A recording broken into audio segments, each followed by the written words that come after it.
Good morning, everyone. It is so good to see you. Welcome to today's web briefing, The State of New Jersey's Nonprofit Community. I'm Linda Czipo, President and CEO of the New Jersey Center for Nonprofits, and it is my honor to present today's session. I'm joined behind the scenes by my center colleagues, Danielle Robinson, Debbie Duncan, Lavelle Hall, Kathy Hahn, Doug Schoenberger, Rosalia Velasquez, and Emma Wagner. We have a lot to cover today, and we'll be going through the information quickly, but we're recording the session, and you'll receive a link to the recording along with the slides and other follow-up information in the email.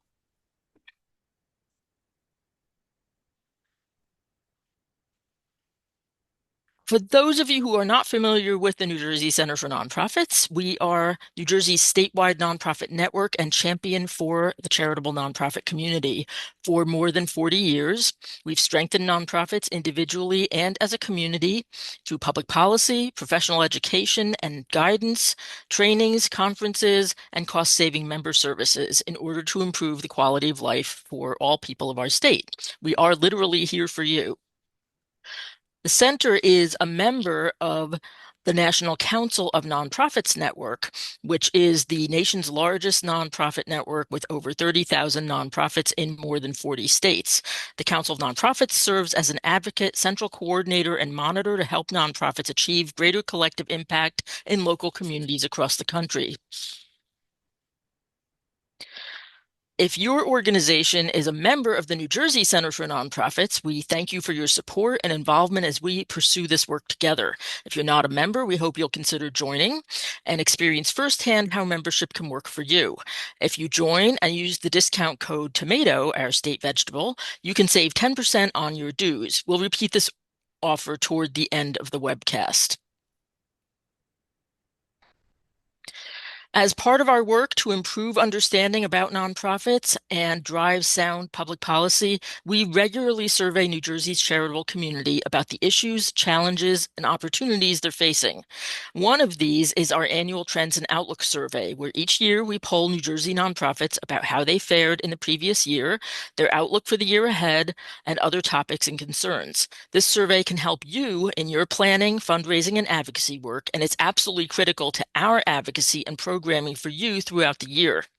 We thank everyone who took the time to complete this survey and share your insights with us. And we are also grateful to Horizon Blue Cross Blue Shield of New Jersey for generously supporting this year's report and our work. I'd like to invite Brigitte Hickey, Managing Associate Director, Corporate Social Responsibility at Horizon, to say a couple words before we begin. Brigitte? Great. Thank you, Linda. Good morning, everyone. I'm really delighted to be here today on behalf of Horizon Blue Cross Blue Shield of New Jersey.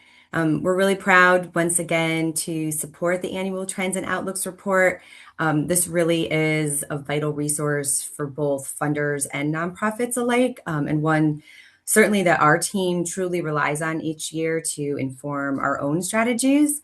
I'd really, like to thank Linda and the New Jersey Center for Nonprofits for her leadership and advocacy. You certainly strengthen the entire sector, and today's gathering is another opportunity for us to learn together and really deepen our collective impact. I'd also just like to thank and welcome everyone for joining today. We know that nonprofits are really essential to building healthier, stronger communities. We're very grateful for all that you do. So happy to be here today. And thank you again to Linda and her team for their ongoing commitment. Look forward to the rest of the presentation. Thanks. Thank you so much, Brigitte. And again, thanks to you and everyone at Horizon for all you do for our communities throughout the year and all of your support for the center and our work.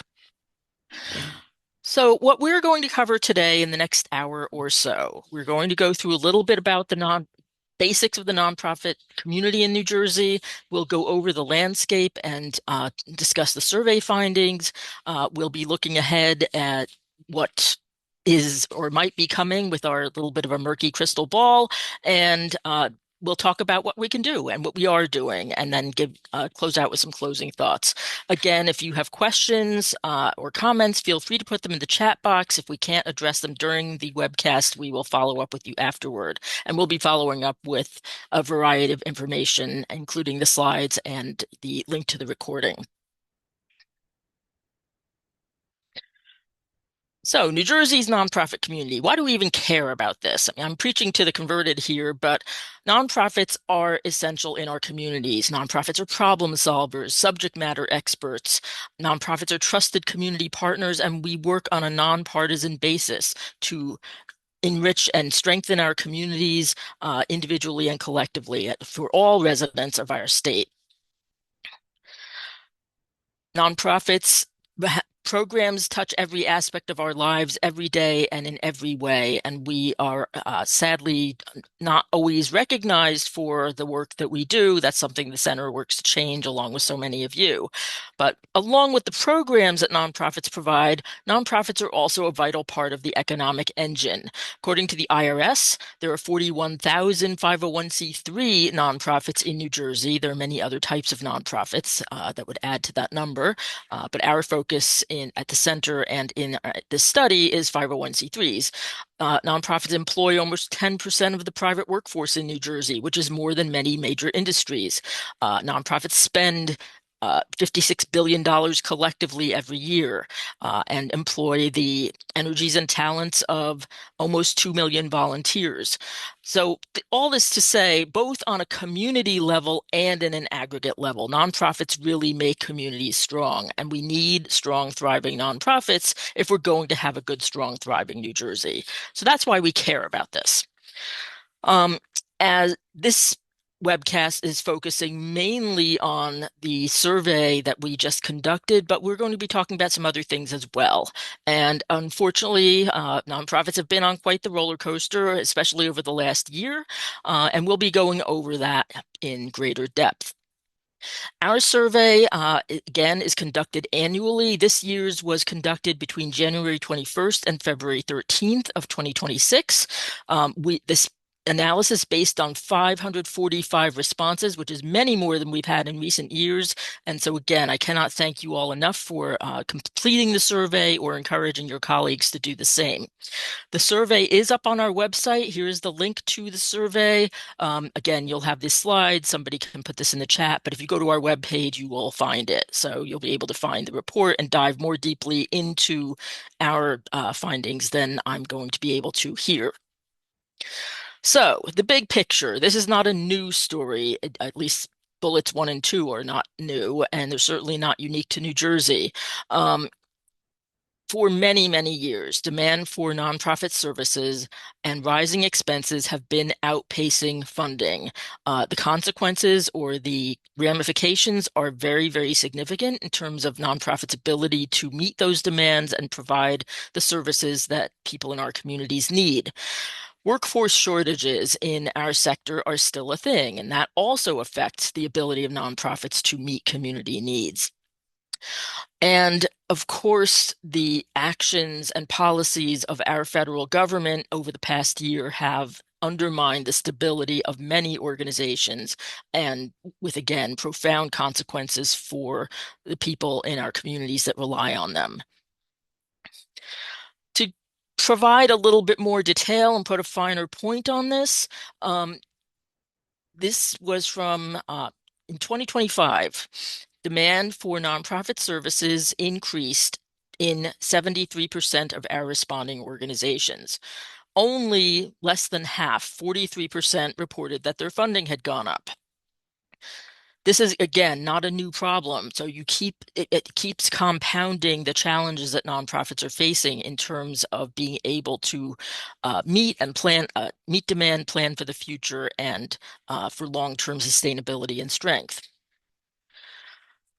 To dive a little bit more deeply in terms of common sources of funding for nonprofits, I'm not going to spend a lot of time on this slide, but suffice it to say, the sources on the top are where more of our respondents report getting their funds. So donations from individuals was the most common source of fund among our responses, corporate donations, private foundations, and it goes down from there. What you want to see in this chart is the purple, the bars on the left, because that's the percentage of our respondents who receive donations from individuals who reported that their funds from individuals increased in 2025.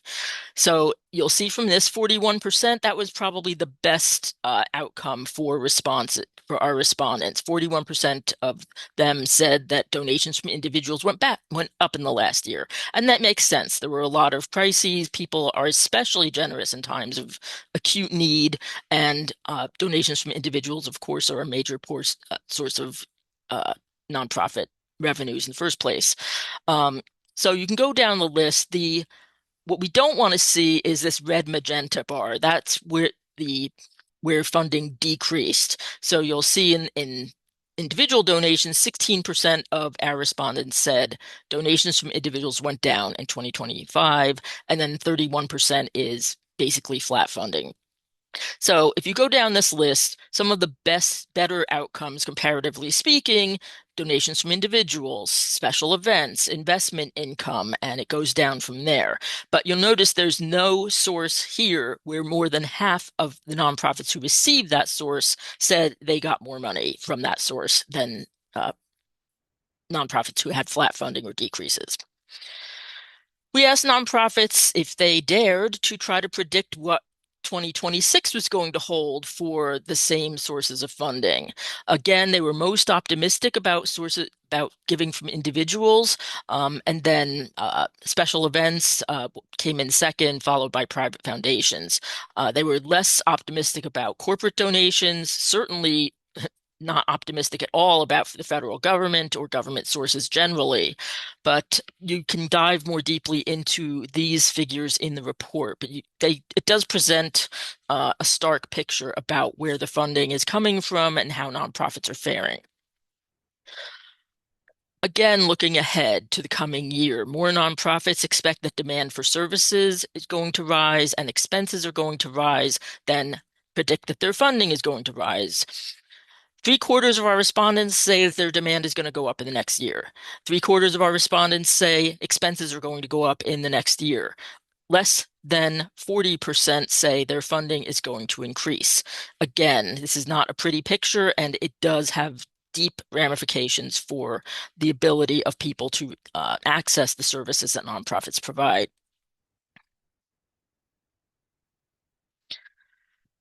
Meanwhile, workforce shortages are still a very acute problem in the nonprofit community. Nearly half of our respondents who employ people, as opposed to all volunteer organizations, said they are experiencing staff shortages. Their average vacancy rate is 18%.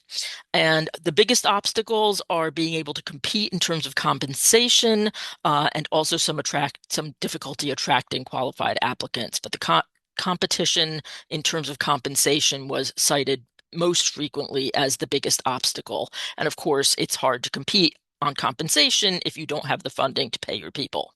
That's a huge problem in our sector, and we need to continue to try to do something about that. Technology. Obviously, this is undergirding everything between divides in access, the digital divide. AI use is on the rise in our sector. Concerns about social media, both opportunities and challenges there. And of course, cybersecurity, again, and cyber threats is also lurking out there in the ether. So again, lots of topics to dive into in separate kinds of discussions, but you can't talk about trends without mentioning it. So a lot of what nonprofits are experiencing are a direct result of what's going on in the federal government. And in our survey, more than half of our respondents, about 52%, said they receive some government funding that originates in the federal government. It could be directly from the federal government, or it could be passed through state and local government. These funds account for more than 7,000 jobs in the responding organizations alone. And while 545 responses is great, it's a fraction of the nonprofit community. So if you do the math, we're talking about a lot of positions that rely on government funding. Unfortunately, nearly 40% of the nonprofits that have federal funds, either again direct or through pass-throughs, said that at least some of those funds had been canceled, rescinded, or not renewed over the past year. We saw throughout the year the impacts of interrupted grants, of shuttering or delays or changes in grant requirements or certification requirements due to changes in ideologies or policies in the government. And that takes its toll, obviously. It's impossible to plan. And I just want to read a couple of quotes from our respondents. These are just a few. We asked people to tell us in their own words what the impact was of what was going on. Um, Most painfully, we continue to see record-setting numbers of people coming to us for assistance in keeping a roof over their family's head and food in their children's lunch bags. What we might feel as organizational uncertainty pales in comparison to the pain and fear in the families we serve. Clientele is stressed and unsure about which services continue and which don't. The ambiguities and cuts have created an environment in which we lost our ability to make budget predictions properly. The chaos and uncertainty are daunting. And this is fairly representative. There are more quotes in the report, but it just puts uh, a stamp on what is going on in the community and the impact that these changes have. Relatedly, I wanted to talk a little bit about diversity, equity, inclusion, and belonging. We know, of course, that the federal government has been working very hard to try to eliminate and roll back programs and support for DEIB. In our response, in our survey, we ask every year, does your organization primarily serve communities of color? And that is defined in our survey by at least 50% of your constituency identifying as a person of color. So we did some comparisons between those organizations that said yes and those that said no. The organizations that primarily serve communities of color in our survey were more likely to be frontline nonprofits, human services, front-facing organizations. They're more likely to be locally focused than the overall respondent pool in our survey. A higher percentage reported overall funding increases last year than the overall response pool, but they also were more likely to report increased demand and expenses. And they also represented a higher proportion of those who said that some of their funds had been government funds had been interrupted or canceled over the past year. Obviously, the implications here are significant. We need to continue to highlight the the need to support and champion DEIB and not roll back and eliminate the progress and the gains that have been made. There's already too much at stake and too much has happened. On the policy front, just want to mention a few things here.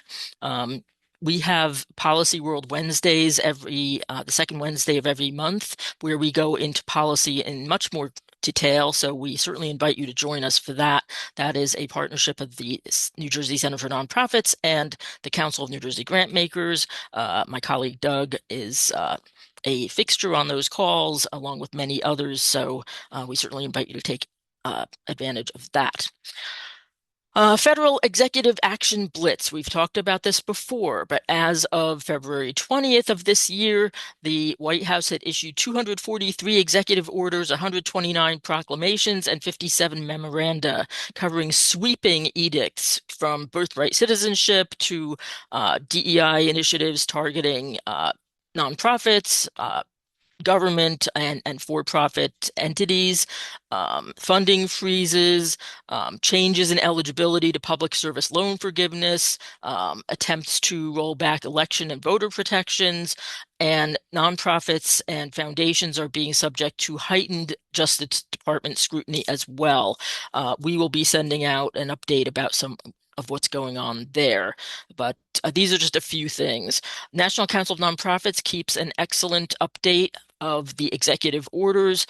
There's a link here on the slide, and again, you will receive the slides, so take advantage of that and look. It's updated regularly, so take a look. One thing that has helped is that there have been lots and lots and lots of legal cases filed to challenge a lot of these executive actions. They numbered over 600 as of today, yesterday, and those are coming in regularly. The courts, especially the lower courts, have been very helpful in terms of upholding the protections that uh, need to be upheld. But these cases, a lot of them are also being appealed and working their way through the courts. There's a great site called justsecurity.org, and they track all of these cases. So if you want to keep up with them, definitely take a look there. They cover a lot of I mean, the whole range of actions from tariffs to DEIB to voter protection and many, many others. Again, context, what we're operating under. As you know, last July 4th, the president signed into law a massive tax bill, which has significant implications for our community. It extended or made permanent a lot of the tax cuts that had been enacted in 2017. In order to fund those tax cuts, it includes a lot of cuts to major programs that nonprofits or their constituencies rely on. There's a little bit of give with one hand, take with the other. There's a new charitable giving deduction for non-itemizers, a fairly, uh, it's better than the one in 2021, but it is limited. It's not unlimited. And then, but there's a new floor for people who itemize, meaning you have to give more than, I believe it's 0.5% of your income in order for any of it to be tax deductible. There's also a new giving floor for corporate donations. Joint Committee on Taxation uh, estimated that the favorable provisions were going to generate perhaps $74 billion for the charitable community, but the detrimental provisions were going to cost charities $81 billion. So this is clearly not a complete win for the charitable community, and there's a lot to be concerned with in this bill. We have a write up on our website. The link is here on the bottom of the slide. So if you want to dive into that, we also have a chart that outlines some of the major provisions, and we link to other sources as well.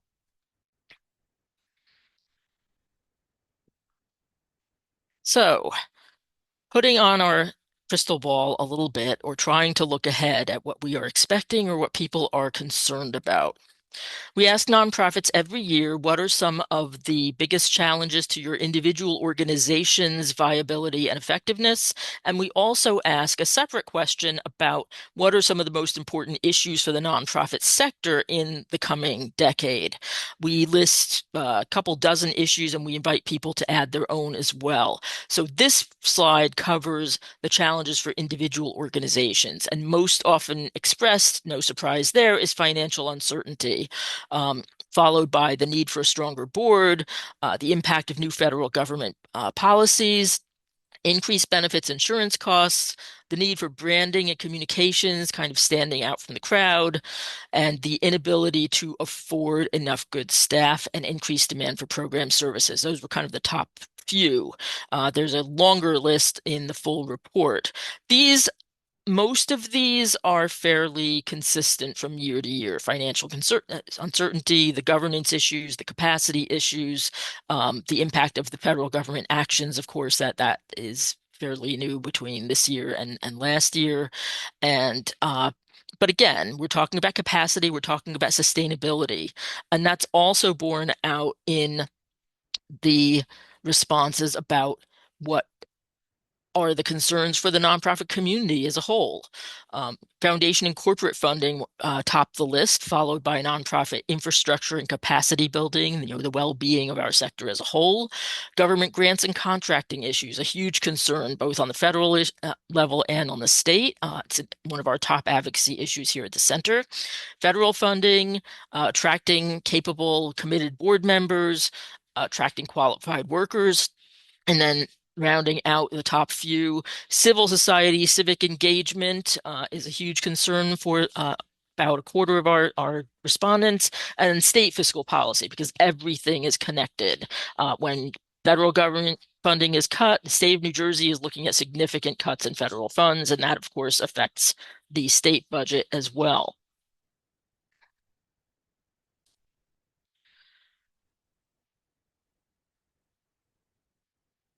So, how do nonprofits feel? How do they think their circumstances are going? Compared to a year ago, we asked, are you better off, worse, or about the same as you were a year ago? And as you can see now, only about a third of nonprofits said they were better now than they were 12 months ago. Uh, Only a full quarter said that it was worse, and about 40% said they were about the same. We tracked this over the last few years. Between 2023, our 2024 survey and our 2025 survey, that uh, number plummeted, and it stayed about the same between last year's survey and this one. We also asked, what do you think the next year will hold? A lot of folks were a little reluctant to hazard a guess, but those who did were hopeful that their circumstances would improve. 43% said that they predicted that they would be better off than they were now. 10% said worse, and 12% said no change. I cannot see the chat, unfortunately. Danielle, are there questions that I should be No, addressing not at this yet. point?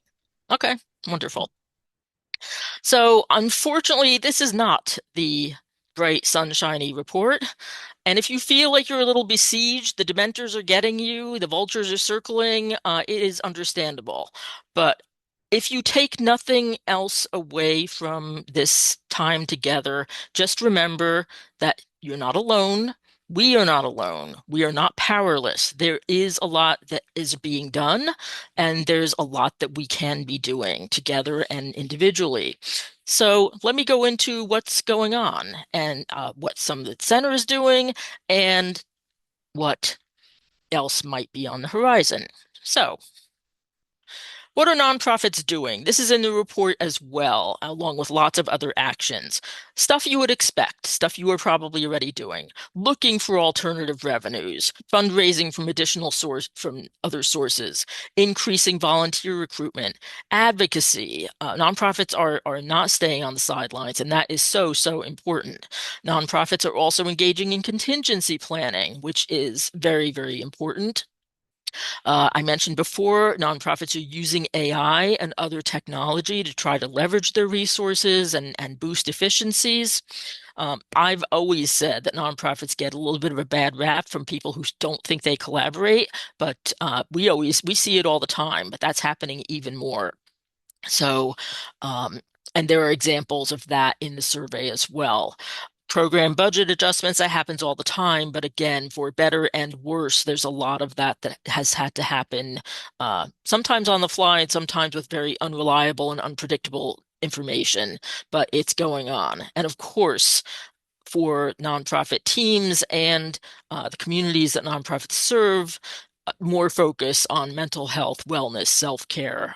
That's how we get through this. We cannot ignore that for our teams or for the people who are coming to us for assistance. But speaking of trying to find funds, I wanted to mention, some of you have seen this, the Philanthropy Hub, which is a partnership of the Council of New Jersey Grantmakers, the New Jersey Center for Nonprofits, and Impala. This is a it's a fund research platform, but it's more than that. You can research grants, you can research potential nonprofit partners. There's a whole bunch of stuff that you can do in this system. Great comprehensive data. And the good news is, thanks to the Council of New Jersey Grantmakers and the group of funders that have been supporting this platform, the core level, which is the mid-level, is free to any New Jersey nonprofit or foundation through October of 2028.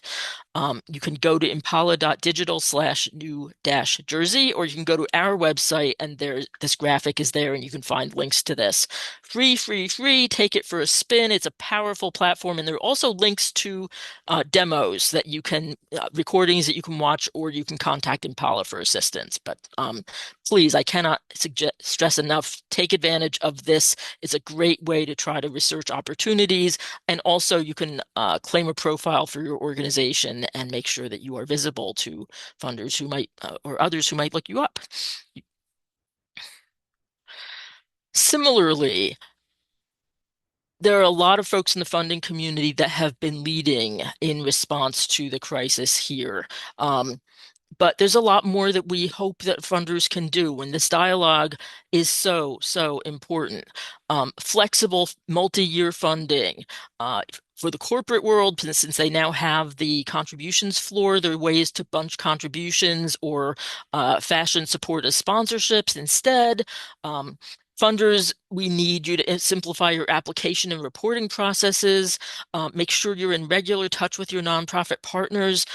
Make sure that if nonprofits need information and guidance, that you can help provide it or connect them to other resources.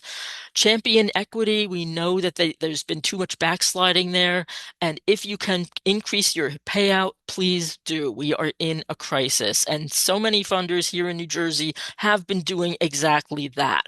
But it's worth repeating and it's worth spreading that message to every funding partner that we have.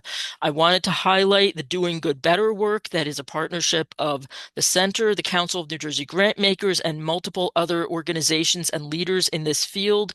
If you go to our website, my colleague at the center, Rosalia Velasquez, is coordinating this effort for us. And you will see goals and a self-reflection tool that funders can take to examine their own practices. There's a lot of information there. Stay tuned for a lot more. But this is so important. These conversations need to be elevated. Speaking of elevating conversations, don't stay on the public policy sidelines. We need to keep speaking up, speaking out. Advocacy works. That means opposing the funding cuts. Even though the tax bill is pretty bad in a lot of ways, it could have been a lot worse without a vigorous advocacy. State budget is coming up very, very soon. Governor will announce her budget in the next week. So stay tuned for that and advocate. A lot of organizations are already doing that. Continue to defend vulnerable constituencies. Stay connected. This is not something we want to or need to do alone. And make sure we change the conversation. It's so, so important that our leaders understand what's at stake here, why nonprofits matter, why the people that nonprofits serve are important and cannot be left behind. Encouraging news is that we have an incoming administration that has been supportive of the nonprofit community. Governor Sherrill, in her response to our candidate questionnaire, pledged that nonprofits would have a seat at the table and their voice would be heard. Lieutenant Governor Caldwell, of course, has deep nonprofit roots. He's a former center board member, among many, many other nonprofit connections. And so we are optimistic. We have been reaching out to the administration and we will continue to do that. In terms of what we've been asking of the administration, three broad pillars: protect and defend the nonprofit community, particularly from federal attacks and federal funding cuts to the greatest extent possible. Help nonprofits stretch budget dollars, secure much needed resources. That includes trying to preserve nonprofit and their constituencies in the budget, but also things like reforming the government contracting system. I mentioned that that's one of our top priorities, and we will continue to pursue that. And preserve a strong civic infrastructure, access to voting, voting rights, and other kinds of protections. It's again, very, very critical. And these are some of our priorities. Our policy paper is on our website, and you can dive into in more detail the kinds of things that we are lifting up. We have meetings coming up in DC as well with the Council of New Jersey Grant Makers as part of Foundations on the Hill, and we'll be bringing our concerns to members of Congress as well. We are in regular touch to try to keep them informed about what we are seeing and tell us what you're seeing so that we're sharing the messages that need to be shared. Linda, you have a question in the chat, and there's three in Q&A. I can read the one from the chat if that's okay. That would be great because I cannot see any of this while I'm sharing Okay, my no worries. slides. Thank you. Do you have some examples of new collaborations and pooling of resources, groups of orgs or types of coalitions in certain areas, geographical, mission areas, etc.? Where can we find out more about the collaboration and pooling of resources and allied efforts? The short answer is that there are some, without naming names in the report, there's some examples that are lifted up there. The longer answer is we can look more deeply into the responses, and as long as people did not ask to be kept confidential, we can provide some of that information. If somebody would like to email us about what you're looking for specifically, if you're looking at within a particular geography, we can certainly look into the data and see if we can find something that would be helpful. In reflecting on the findings, where do you see regional differences, North, Central, South New Jersey, in both how the work is perceived and the opportunities available? Um, I'm still quite honestly diving into some of the regional differences. I did a cursory look, but I'm going to be doing a little bit more of that in the next week or so. Um, The biggest difference is in the funding landscape. South Jersey has historically been less well resourced than other areas of the state, but a lot of the overarching problems with respect to demand outpacing funding, some of the interruptions, the actions of the federal government, those are unfortunately pretty applicable across the board. But it's certainly something that we're going to be looking at a little bit more closely in preparation for some other presentations that we're going to be making that our colleagues on our staff will be making.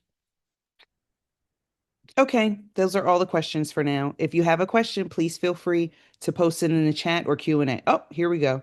Here's one. Not seeing challenges associated with the cost of maintaining and improving physical plant being addressed here. Do you have any information regarding funding for capital expenditures? Um, I will say that in terms of how frequently that was expressed, it didn't come up. That's not to say that it's not a huge concern. I mean, that's one of the expenses that is hard to maintain when funding isn't keeping pace or when grant amounts don't increase as expenses do and things like that. Um, there are some funders that provide funding for capital or equipment. There are some very specific ones. That's where, quite frankly, the Impala platform can be very, very helpful because you'd be able to do a deeper dive into some of the funders who not only are based in New Jersey, but funders from across the country that fund in New Jersey. So you'd be able to do some of that research. Again, that's one of those areas where I can do a little bit more looking and see how much, if any, that came up as a specifically mentioned issue. But certainly, I mean, we've certainly heard about it, but in terms of how frequently it was mentioned in the survey, it didn't come up quite as often as some of the other ones. But we can Okay, certainly look a little more. that's all of the questions for now. Okay.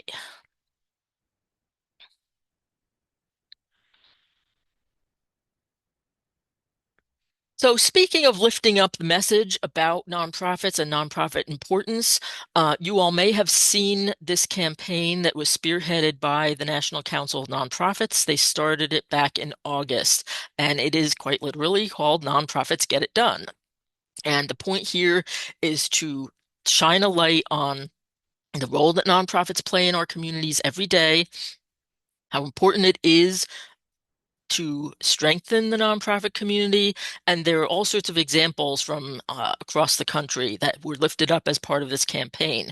The good news is we at the center, thanks to some supportive funders, are going to be launching a similar kind of campaign here in New Jersey, highlighting some of the work being done here. Stay tuned for more specifics here. Um, Lavelle Hall from our team is spearheading that, but we're very, very excited that it's another way that we can make sure that policymakers see what is going on in our communities, how our New Jerseyans rely on nonprofits for a whole range of programs, services, well-being.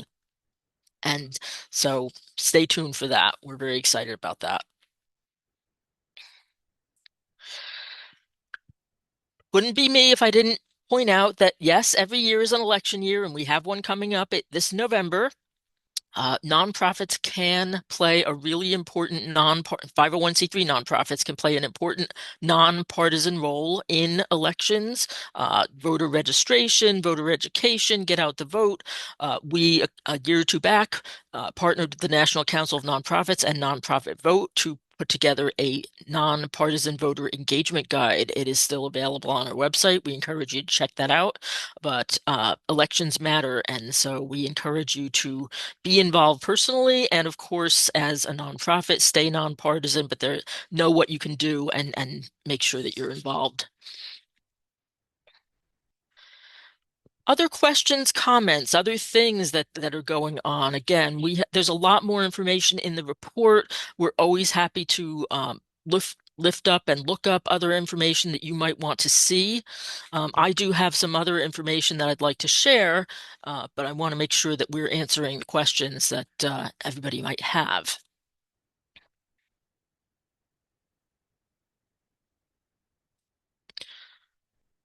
All right. Not seeing any new questions, and I'll rely on Danielle. Just a few more things that we offer that I want to, among many, that I just wanted to mention so that you could keep them in mind. If you're looking for a job in the nonprofit community, many people are looking for jobs right now, and nonprofits are very much looking for people. New Jersey Center for Nonprofits has a jobs page. It's very, very active. It's one of the most popular areas on our website. You can look at pending job openings, and members of the New Jersey Center for Nonprofits can post jobs for free. So definitely check that out. If you have a friend that's looking for a job, tell your friends. If you have friends who are hiring in the nonprofit community, tell them too. It's a great way and the jobs they run the gamut. So it's in terms of geography and type of position and everything else. So definitely check that out. Be sure to check out our events page. We keep an events calendar. It is maintained by Emma Wagner of our staff and Kathy Hahn, our membership director, among others, but it's particularly Emma and Kathy. And basically, we post not just our events, we post anything that we become aware of that could be of interest to the nonprofit community. We can't post fundraisers because we just don't have the space or the capacity, but other kinds of workshops, webinars, conferences, et cetera, et cetera.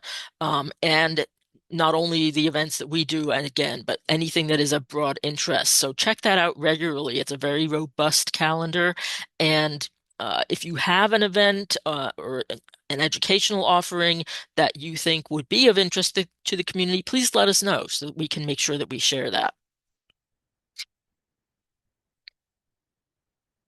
Please be sure to visit our website and poke around. We have a lot of information there, both in terms of coping and navigating these scary times. We have curated lists of resources that can be of use to you. If you know of a resource that you think we ought to add, please include that as well. These are scary times, and we know that navigating it is a challenge, and we're trying to connect you to whatever tools and information and resources that we can. Relatedly, if you are inclined, we encourage you to sign up for our email list. You do not have to be a member to sign up for our email list, and we hope that you will do that. That is one of the best ways that you can stay informed, not only about what we're doing, but again, upcoming events, links to other articles. Danielle maintains our newsletter. She runs that every week. We have a great team that's working for you all the time in ways more visible and less visible. So we want to make sure that you take advantage of that. But I would be remiss if I did not repeat the membership offer. We do hope you'll be inclined to join the center. We offer a slew of benefits, discounts, some exclusive events. We have, with more coming, you can access Member Mondays, which is peer learning sessions every other Monday at lunchtime with your colleagues so that you can exchange ideas and learn from each other.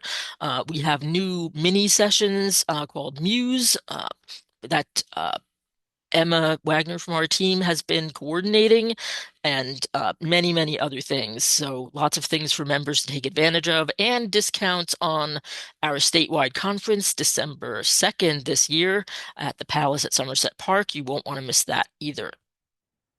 Lots more information about membership, and we're happy to answer questions about that. As a reminder, the survey is now up on our website. Please feel free to download it, share it with your boards, share it with your staff team, share it with your networks. We'll be pushing this out very, very vigorously to members of the media, to all of our elected officials. It will go out in our e-blast today or tomorrow. So we're going to make sure that this information goes out, and there's a lot that you can do with it for your own planning and to educate and inform the folks in your networks. Once again, I would like to provide deep thanks to Horizon Blue Cross Blue Shield of New Jersey for underwriting this survey, for supporting the report, and our deep thanks to everyone who completed the survey. We know that it is not always easy and you can get surveyed out, but the information here is so, so important, not only to how we can work for you, but how you can pursue your missions as well. Are there other questions, comments before we say goodbye? I just want to. There's just one. Do you have Okay. any specific findings related to the healthcare space and the impact to this segment? I will look and see if we did some crosstabs by broad organizational purposes. And again, if you would like to email us, I can look and see what that segment said in particular.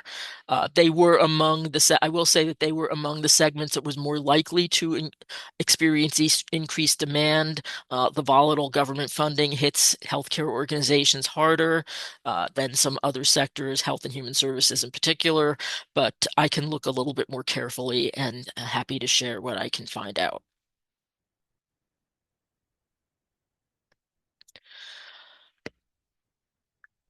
There are no other questions. I want to thank you for joining us today. Thank you especially for everything that you are doing. We get through this together. We are always stronger when we are together. And I cannot thank you enough for what you are doing in our communities every single day. It is needed now more than ever. We are honored to work alongside you, and please stay in touch and tell us how we can help and what we can be doing better and with you. Take good care. Hope you have a good rest of your day, and please take care of each other.